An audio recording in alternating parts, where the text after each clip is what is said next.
معروف افسانہ نگار و دانشور بابا جی اشفاق احمد کے نام نامی اس میں گرامی سے کون سا اردو دان پڑھا لکھا انسان ہوگا جو آگاہی نہ رکھتا ہو۔ بابا جی سے درویش کی خاصی قربت رہی اور ملاقاتوں میں اکثر سخت اختلاف رائے بھی ہو جاتا، لیکن جسے وہ نہ صرف محبت اور خندہ پیشانی سے سنتے بلکہ ان کی شفقت و اپنائیت میں بھی کوئی فرق نہ آیا۔ درویش نے ایک مرتبہ ان کا طویل انٹرویو کیا جو قومی ڈائجسٹ کے جنوری 2003 کی شمارہ کی زینت بنا، جسے مابعد کئی اخبارات و رسائل نے کیری بھی کیا۔ اس میں اشفاق صاحب کے ساتھ بے تکلفی سے نہ صرف زندگی بھر کی باتیں کی بلکہ مرنے کے بعد وہ کیا چاہتے ہیں اور کیا دیکھتے ہیں اس پر بھی دلچسپ گفتگو ہوئی۔ بہرحال اس انٹرویو کو معروف ادیب اختر حسین شیخ صاحب نے اس قدر پسند کیا کہ اس کی پیشانی پر یہ الفاظ تحریر فرمائے: ہمارے قلم کاروں میں اگرچہ افزار ریحان نئی نسل کے نمائندے ہیں، تاہم اپنی فکری گہرائی، سیاسی و ادبی بصیرت کی بنا پر نئی و پرانی نسل کے سنگم پر کھڑے مشکل فریضہ سر انجام دے رہے ہیں۔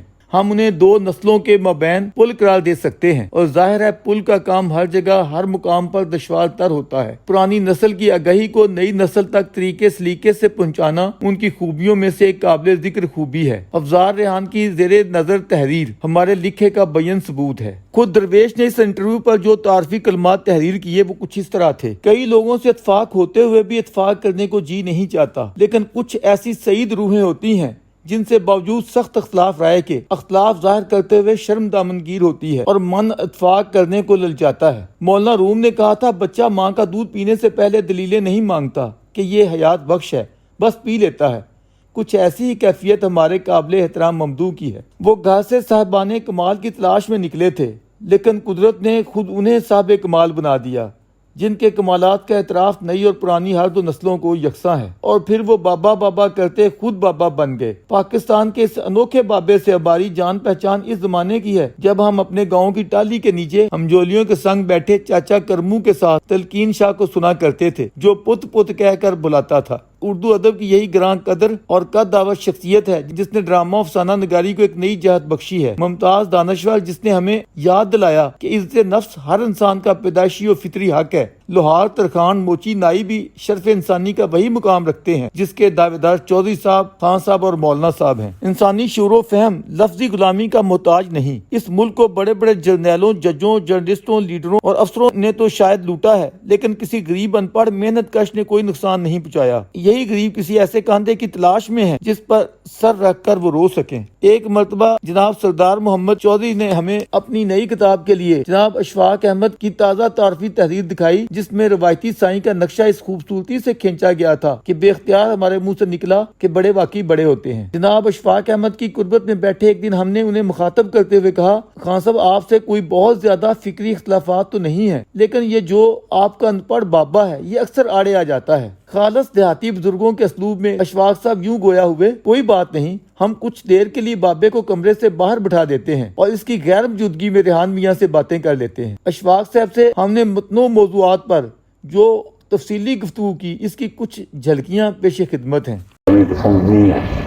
لیکن عوام الناس ان کے سر سے نہیں گزرے۔ لیکن کئی لوگوں کا اعتراض یہ رہا ہے کہ آپ کے وہ کمپلیکیشن ہوتی ہے۔ ایگزیکٹلی میں یہ کہہ رہا ہوں، بڑا جائز ان کا اعتراض ہے کہ ہماری تو سمجھ میں نہیں آتی، الجھے ہوئے ہیں اس کا کیا ہے۔ لیکن مالی، دھوبی، نائی، ترخان وہ سارے نعرے مارتے آتے رہے کہ حق کی گل کی تھی، ساری دل کی گل۔ اب میں کیا دوں، یعنی وہ جو بابا کرملی کہتے ہیں نا کہ یہ کچا لے گی، وہ سارے کہتے تھے کہ بس یہ ہاں۔ پھر میں جو تگڑا رہا آج تک۔ اچھا دادا، ایک بات یہ مجھے کافی دفعہ حیرت کے باعث بنتی کہ نوجوان طبقہ، حالانکہ آپ بابا روحانی اور اس سارے کچھ کے باوجود جو ہم کہتے ہیں جی بڑا ایسا ایسا، آپ کے بارے میں جب بھی بات کرتا ہوں تو ایک عجیب امنگ ہوتی ہے۔ ہاں اشفاق نوجوان طبقے میں کیوں پاپولر؟ یہ میں بھی حیران، یہ پروگرام شروع کیا نا زاویہ، میں نے کیا تھا کہ میرے ہم اثر میرے زمانے کی باتیں ہیں وہ ہم کریں گے اور بابوں کی باتیں، تو ایک چھوٹا سا پروگرام یہ، اس کے سارے جو قاری اور سامع اور جو ناظر ہیں وہ سارے نوجوان لڑکے لڑکیاں۔ میں آپ کو ایک اور تھوڑا معافی چاہوں گا، آپ کے پاس آنا کئیوں نے کہا کہ اشفاق صاحب جانا مجھے نوجوان، یہ دیکھیں ان کو بڑی شوق مجھے انجم صاحب کہ یہ بات کیوں ہے سر؟ یہ میں اس کو ٹھیک سے تو نہیں جان سکا، لیکن ایک بات جو لمبی ہے اور جو کی جانی ضروری ہے، جو اس پروگرام میں یا اس انٹرویو میں جسے آ جانا چاہیے، جو پہلے کبھی نہیں آئی، جی وہ وضاحت کے ساتھ جی بالکل تفصیل ہے. وہ یہ ہے کہ انسان جو ہے یہ خالی روٹی کپڑا اور مکان ہی نہیں. بھیڑ جو ہے نا وہ روٹی کپڑا مکان ہے، بکری بھینس کتا بلا شیر ببر چیتا زیبرا وہ روٹی کپڑا مکان مان. جی یہ اس سے ابھو، یہ روٹی کپڑا مکان لینے کے بعد کچھ اور بھی بالکل یہ میرے من کی بات کم پڑا ہوتے زیادہ، لیکن وہ کرنا چاہتا ہے میرے من کی بات ہے. ہاں کہ میں ہوں کون اور کیا ہوں اور کیا. بالکل یہ نوجوان جن کا آپ نے ذکر کیا اور یہ نوجوان جو بڑی عمر کے لوگ بھی ہیں جی اور یہاں ہی کہ نہیں ساری دنیا کے ہیں، ان کا ایک بڑا جائز تقاضا ہے، ٹیسیٹس تقاضا جو کہتے ہیں کہ خاموش تقاضا، وہ اس کو الفاظ نہیں دے سکتے، جو میں کبھی کبھی تھوڑا تھوڑا دیتا رہتا ہوں.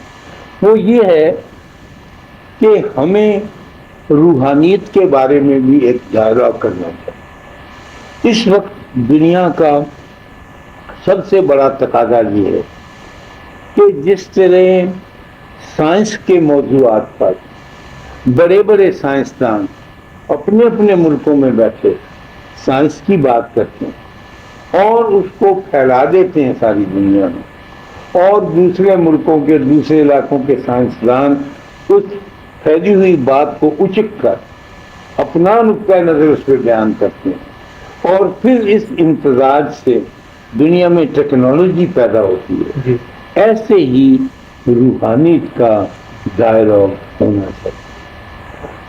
یہ بڑی شدید آرزو لوگ روحانیت کا مکالمہ، روحانیت کا ذکر ہونا چاہیے، آپس میں سوال جواب ہونے چاہیے.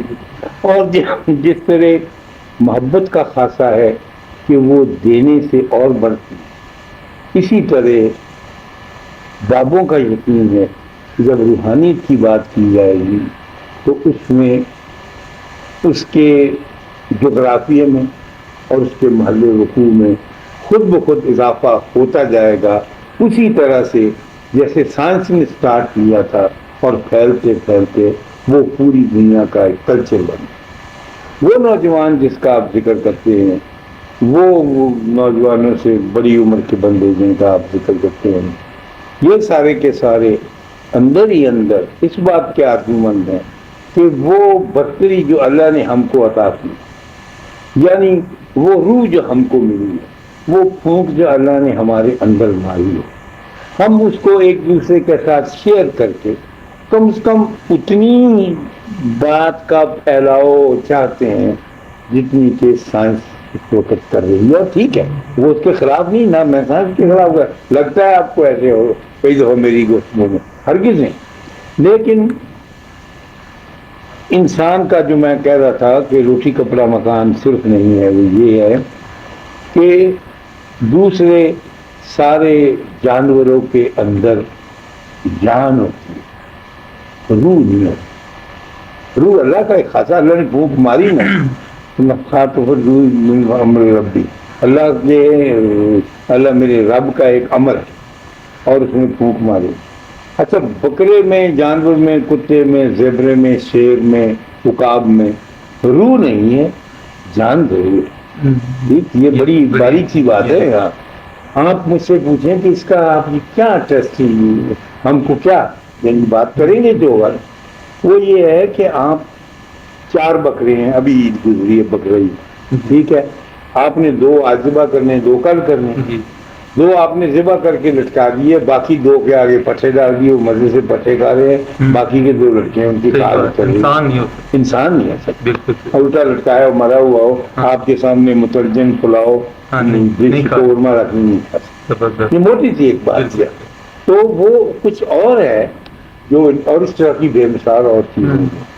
تو خاصا کچھ ایسا نہیں فیل ہو رہا کہ آج کی دنیا پھر وادیت جس کو ہم کہہ رہے ہیں اس کے اندر رہتے ہوئے بھی روحانیت کی بچے اس کی کیونکہ بنیادی تقاضا، بنیادی آرزو یہ ہے، وہ جاننا چاہتی اس کے بارے میں، اور وہ رکا ہوا ہے. اب روکا ہوا کس نے ہے؟ وہ اینٹی کرائسٹ گروہ، یعنی اینٹی مذہب کے خلاف جو گروہ، انہوں نے زور زبردستی کر کے کیا تو تقاضا یہی ہے جو میں کہہ رہا ہوں. نہیں لیکن کمیونزم کے پیچھے جانے سے یہ چیز اور بڑھ گئی ہے. اب ایسا لگ رہا ہے جیسے مادہ روح مکس ہوتے جا رہے ہیں. اور اللہ کرے یہ ہو. میں یہ چاہ رہا ہوں آپ کے الٹ کہ یہ جلدی ہونا چاہیے اور زیادہ ہونا چاہیے. اور میں سوچ کے چیزیں پہ پہنچا ہوں وہ یہ ہے کہ اس کا ذکر ہوتے رہے. مثلا ہالینڈ میں روحانیت کی بات اور وہ پتہ لگے چھپے. میں اور آپ اس کا جواب دیں کہ ہمارے ہاں نفس جو ہے اس کا ہمارے بابوں نے، ہمارے بزرگوں نے نفس کو ایسے سمجھا اور 3 حصوں میں تقسیم کیا. نفس ہمارا، نفس لوامہ، نفس مطمئنہ اور ہمارا قرآن. اس کے بعد وہ ان کو ایک علم مل گیا نا کہ 3 نوعیتوں کا نفس ہے. وہ پھر اس کے اوپر کام کریں گے تو بیلجیم کا ایک بندہ کہے گا کہ ہم تو ایسے جیسے سائنس پھیلی ہوئی ہے.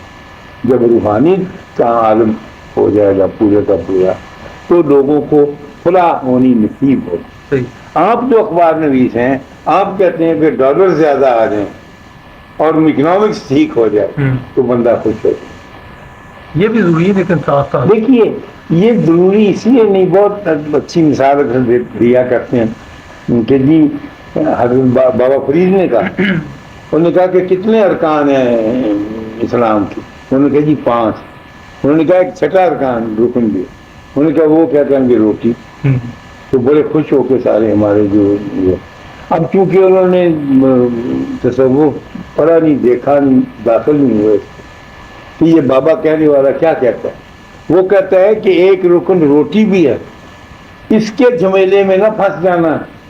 اچھا ہاں دیکھیے یہ آج تک پہلی دفعہ ہے کہ آپ کی ہر سال میں یہ بات، اس میں نہ پھنس جانا. اگر تم اس میں پھنس گئے تو باقی کے 5 رکن بھی برباد ہو جائیں. تو اس روٹی کو دھیان سے رکھنا، یہ اللہ تم کو دے رہا ہے، تم اس کے ساتھ چمٹ کے یہ نہ کہ نہیں جناب یہ بھی بہت ضروری تھی. اور کیا وہ رہا ہے جس نے ساری عمر روٹی نہیں کھائی اور وان کے پتے کھاتے توڑ کے، جنکریر کے پتے کھاتے. اگر ان کو روٹی پیاری ہوتی تو وہ بھی چوپڑ کے اچھی رکھ کے اوپر ساگ ڈال کے کھاتے. انہوں نے کہا یہ، اور سارے لوگوں نے یہ سمجھا کیونکہ ان کی ٹریننگ نہیں ہے بیچاروں کی. وہ کہتے دیکھو جی غلام حضرت فرید شکل گنج جی کہتے روٹی کھا، انہوں نے اور مفہوم میں کہا.